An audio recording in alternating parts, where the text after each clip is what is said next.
Hey, what's going on, guys? It's Doom here, and I'm here today with my first ever tutorial. This is the start of the How to Make a Montage series. So, first off, I want to address a few things before I get into this.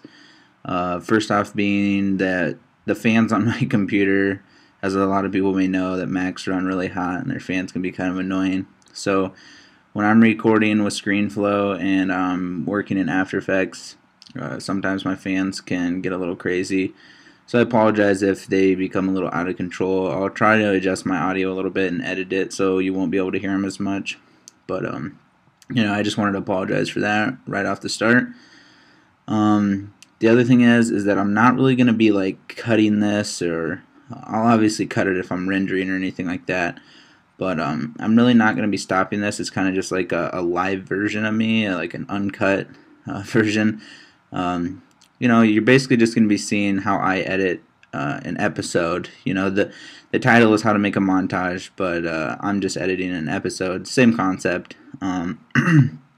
So I'm going to apologize if I mess up or anything like that, or I misspeak or whatever. I'm not going to go back and fix that. It's kind of pointless. So this is the raw version of me editing, and I guess that's pretty much it. So the first thing that I figured we'd go over is like intros, cinematics, and motion tracking. Basically, I had a few people tell me that I should do cinematic tutorials. I don't use dolly cam or anything like that. This is all freehand. I know how to use dolly cams. I've used them before, and I can give tutorials on how to do dolly cams and everything, and how I make cinematics and how I work with them and everything like that. So if that's something you guys want, I can show you how to do that. But for time's sake, I already recorded the cinematic that I need. And yeah, we're pretty much just going to go over motion tracking. Like I said in the previous video, or my last, I think it was called Important Announcement or whatever, this is going to be from start to finish. So I'm going to start right now. This is how I would start editing an episode. I would do the intro first, obviously. So I'm going to be showing you guys how to do motion tracking and everything like that. I am working with CS6, so I'm going to be using the built-in motion tracker. If you can't get CS6 for some reason, you guys have CS5, and you want me to show you how to do this with the Foundry's camera tracker, I can show you how to do that as well. That's how I used to do it until I got CS6, so I'm very familiar with that. But for this, I'm going to be using the built-in tracker, and just let me know. I can always do another one with camera tracker as well. It's not that big of a deal. So let me know in the comments below if you guys need me to do that. So I guess we'll pretty much get right into this. So this is my cinematic right here. I'm not going to scroll all the way through because I didn't RAM preview the whole thing, but I'm going to motion track this. The text will be somewhere in here, and so I'm going to go ahead and do that now. So you just make sure your clip is selected. You go to Effect, Perspective, 3D Camera Tracker, and it's immediately going to start analyzing. Make sure your resolution's on full when you do this, and that's pretty much it. I'm going to stop it here, and then I'll come back when it's done, and you'll see the finished product. Alright guys, I'm back. That's done. If you're familiar with Camera Tracker and you've never used the built-in tracker in CS6 before, it actually tracks the features and solves the camera all in on one little thing, so you don't have to like hit solve camera or anything like that. My computer's going to be a little laggy because this is a long cinematic. It's 55 seconds long, and it's all motion tracked, so it's kind of bogging down my computer, and I'm recording too, obviously, so I'm sorry if it's a little laggy, and I'm sorry if my fans are going crazy. I know it's kind of picking those up, but I already talked about that one, so let's move on here. Alright, so if you're not familiar with motion tracking at all, you're completely new to this, and you're using what I use. Basically, all these points are like 3D points in space, basically.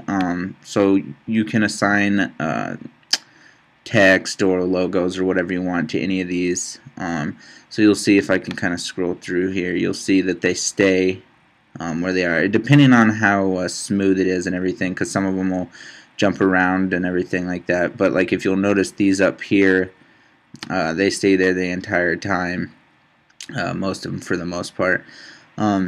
So what this red thing is that I'm moving around is that's like, say if I was to parent a text to this right now, it would be at the same angle this is. So like for an example here, I'll just go a little bit ahead, or I guess I can stay here, and right here I'm going to hit, or actually I'm just going to right click, and I'm going to hit create text in camera, and it's going to create a text, and see how it's at the same angle as the floor. So now you have a text laying on the floor down there, and we don't want that, so I'm just going to go ahead and undo that. And but that's just, this is kind of a marker for where your text or your logo is going to be. So we want the text right here in this doorway facing us, and like I said before, these points are really solid. You know, they're there the entire time, so that's going to be a really good place to put the text, because it's not going to be choppy at all. And that's another thing is I have a 55-second long cinematic, and the reason for that is because I record them very slow, so there's no sort of jumpiness or anything like that, and I find that the tracks are a lot more smooth and everything like that, and I don't have to worry about my text jumping around at all. So just go somewhere here in the middle of your cinematic and wherever you want the text, and so I'm just going to put it right here. So I'm just going to right click and create text in camera. So that's going to create my text, and it's going to be way up there, but we're going to fix that. So we're going to go to this text, and what I'm going to put here is Myth Jordan. So I'm going to do that. I don't know what font I'm going to use. I'm just going to leave this font on for now. You guys can mess with whatever you want, but this is what I'm going to leave on here for now. I'm going to mess with this real quick just to get it kind of where I want it to be. Something like that's fine, and I'll mess with this more later after I'm done with the tutorial. So now you have this, and it's parented to that spot, which obviously doesn't look that great, but you notice how smooth it looks. It doesn't bounce around at all. It's really nice looking. It looks like it's actually supposed to be there. So now I'm going to just kind of get direct with this door right here, so I have a good perspective on it. And I'm going to bring up these the transform options so I can play around with this. So first of all, I'm going to scale it way down. Just a little tip, if this is taking a while to scale down, if you hold shift and you go, it'll make everything a lot faster. So I'm just going to scale this down, move it down here, and then I'm going to get a little closer into the side so I can kind of see here. But you're going to want to make this look as straight as possible. You're going to want to make it look like it's actually in the door. Let's see here.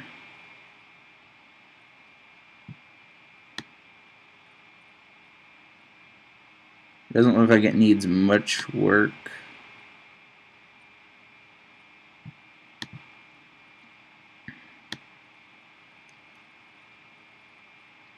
Yeah, and we'll talk about this in a second, how the text stays there. But that looks pretty good, honestly. Sometimes you're going to need to mess with that a lot more, and I might play around with it a little after this tutorial, but that's okay for now. I'm going to make this... Come on. There we go. Sorry about that. I'm going to make this text black just so we can see it a little better. And let's make it bold so you guys can see it a little better as well. Another thing that I want to talk about is if you're putting text in like a doorway or in a hallway or anything like that, you need to make sure that it's small enough to where it fits inside that doorway so that it doesn't touch the sides of the walls, because that can make the perspective look a little weird. So I'm going to scale this down and position a little more, and like I said, I'm going to mess with this a little more after this tutorial. You guys pretty much get the point of what I'm doing here. So there's my text. It's floating in the doorway here. It looks pretty much right where I want it. If I wanted to move it back in Z space, I can just go over here and move it back a little bit. Or you can also go here on this blue arrow and push it back a little bit, and you know, it looks pretty much good to me. I'm not gonna mess with it too much, so we'll leave it there for now. And so we'll talk about if you're going around a corner or anything like this. I guess I should make the text white again so you can see it on this door.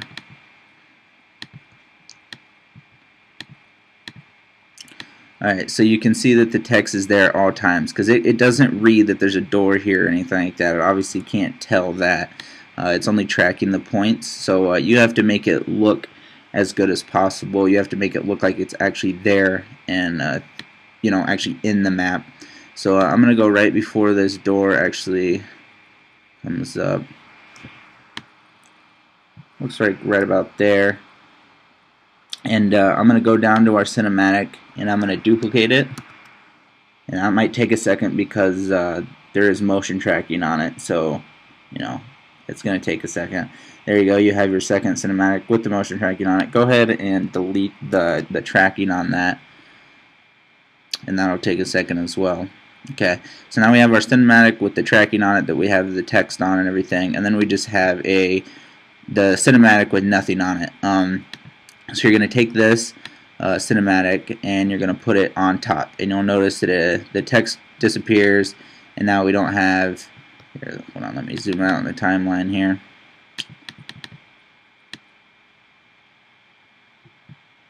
Sorry that my comp's being a little laggy. Like I said, the long cinematic. You'll notice that there's no text at all. If we turn on and off this cinematic, you'll see the text reappearing. But so we're going to leave that on, and we're going to go back to that place right before the text came out. So it would have been like right in here, looks like. Right there. Okay, and we're going to turn that back on.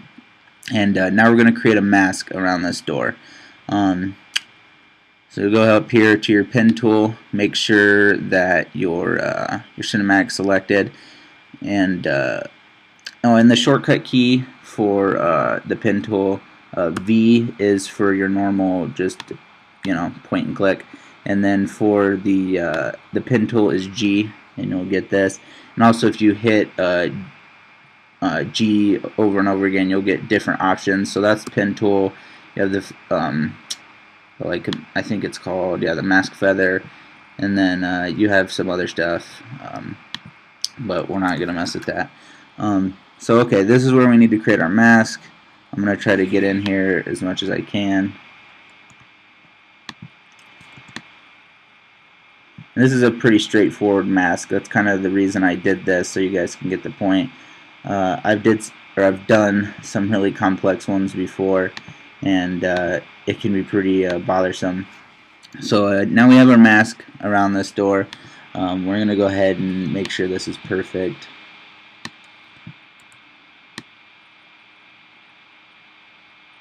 Make sure it's right up along the seam of this door.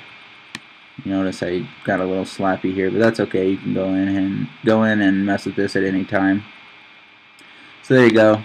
We got our mask, and now we're going to go ahead and we're going to hit M on our keyboard with our clip selected to bring up our mask, and we're going to hit this little stopwatch right here to keyframe the mask path. I'm going to go ahead and cut this cinematic right here, and I'm going to go ahead and go about a full second. This is a pretty slow cinematic, so it depends on how fast your cinematic is, how many times you'll have to do this. But we're going to go ahead and double click any of these points and just drag our mask over to a point that we think looks pretty good. Somewhere in there looks fine. If I need to mess with this, it looks like it comes off a little bit down here, so I'm just gonna do a little of that. There you go. And I'll go ahead and just go another second ahead. I'll double click this, I'll drag it over again, go ahead and make sure it's perfect. You know, this is all trial and error. You'll have to watch it a couple times and make sure that it is perfect and everything. And I'm I'm really a perfectionist, so I'll spend hours and hours on stuff like this. It all depends on you. I like it to be perfect, so. And we're just going to keep doing this every second. And it looks fine. Okay, so now our text is out. I'm going to go ahead and trim that to there. Sorry about that. And so now we have our mask around this, and it's tracked. I'll go ahead and get rid of that. And you'll see now it looks like the text is actually in the map. You know, the door is in front of it, and the text, you know, it's revealing the text as we go around it. So it looks really nice now. It looks like it's actually supposed to be there, and you know, it just gives it a really nice touch. I know some people don't know how to do that, so I thought I'd cover it real quick. That's pretty much it for this tutorial. There's not a lot else to talk about. Just make sure that your text is put in the right place, and that, you know, you're not putting it on the floor and messing around with it too much. Make sure that it's in a nice place where the tracks are really solid and stay there for a while, so that way you won't have like jumpy text or anything like that. Mine looks really smooth. I don't see any problems with it or anything like that. I think that's pretty much it. I don't need to cover anything else in this. I don't know exactly what I'm going to do next. I have another cinematic to put text onto motion track, but I obviously don't need to do a tutorial on that, so I'll go ahead and do that, and I'll get this all synced and matched up and everything like that. And then you know, I'll come back with another tutorial on Saturday. I might try to do these more often. If there's anything I forgot about in this, or if you need help or anything like that, if I messed it up at all, go ahead and leave me a comment, ask me any questions. More than likely I'll add you on Skype. I can help you guys out. I have no problem with doing that. Or if the question's simple enough, I can answer it right there in the comments. So I think that's pretty much it, guys. We have our motion track cinematic. We put it into 3D space, so it looks like it's actually supposed to be there, and everything looks good. So I guess until next time, guys, I'm out. Peace.